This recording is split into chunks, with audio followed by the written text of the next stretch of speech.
Assalamualaikum warahmatullahi wabarakatuh. Kembali lagi bersama saya Andini Balkizahkiani. Di sini saya akan mengulas kembali materi studi hadis, yakni dengan tema atau judulnya pembagian hadis. Yang pertama, hadis ditinjau dari segi persambungan sanad. Merupakan ilmu hadis yang menilai apakah rantai periwayat atau sanad suatu hadis bersambung atau tidak dari Nabi Muhammad sampai kepada perawi terakhir. Sebuah hadis bisa dikatakan sahih jika memenuhi 5 syarat. Salah satunya adalah ittisolus sanad, yakni sanadnya harus tersambung sampai ke Nabi Muhammad. An-Nawawi mengutip pendapat Imam Ibnu Shalah bahwa mutasil adalah hadis yang sanadnya bersambung baik itu marfu, yaitu sampai kepada Rasulullah, atau mauquf yang sampai di sahabat saja.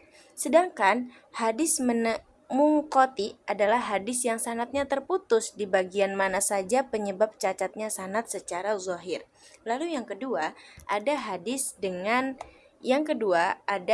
yang ditinjau dari segi kuantitas. Sanad kuantitas, sanad yang berkaitan dengan jumlah perawi atau perantara dalam sebuah sanad hadis.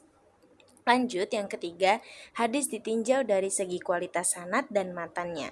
Salah satu metode utama untuk mengklasifikasikan hadis adalah berdasarkan kualitas hadis tersebut. Dalam konteks ini, hadis dapat dibagi menjadi beberapa kategori utama, yaitu hadis sahih yang dianggap kuat dan dapat dipercaya, lalu ada hadis hasan juga dianggap baik dan dapat diterima, tapi tidak sekuat sahih. Lalu ada dhaif di mana hadis ini dianggap lemah dalam kualitasnya. Ada juga yang terakhir hadis maudhu. Ini adalah hadis palsu atau hadis yang dibuat-buat dan tidak memiliki dasar yang sah dalam ajaran Islam. Lalu yang terakhir, ada hadis ditinjau dari penisbatan pada pembicaranya. Hadis adalah segala yang dinisbatkan kepada Nabi Muhammad SAW, baik perkataan, perbuatan, maupun keizinannya. Berdasarkan penisbatan hadis terbagi menjadi 3, yaitu hadis qudsi, hadis marfu, hadis mauquf, dan maqtu. Berarti ada hadis mauquf atau hadis maqtu ya.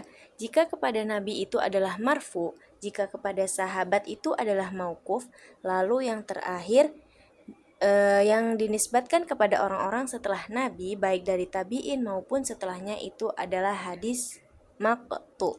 Dengan demikian, pemahaman mengenai klasifikasi hadis sangat penting bagi umat Islam, karena tidak semua hadis dapat dijadikan dasar hukum yang mengikat. Hanya hadis yang sampai sanadnya kepada Nabi atau sanadnya kuat, matan yang selaras dengan ajaran Islam, serta penisbatan yang jelas yang dapat dijadikan hujjah atau pedoman dalam hukum Islam. Sekian apa yang dapat saya sampaikan, terlebih terkurangnya mohon dimaafkan. Wassalamualaikum warahmatullahi wabarakatuh.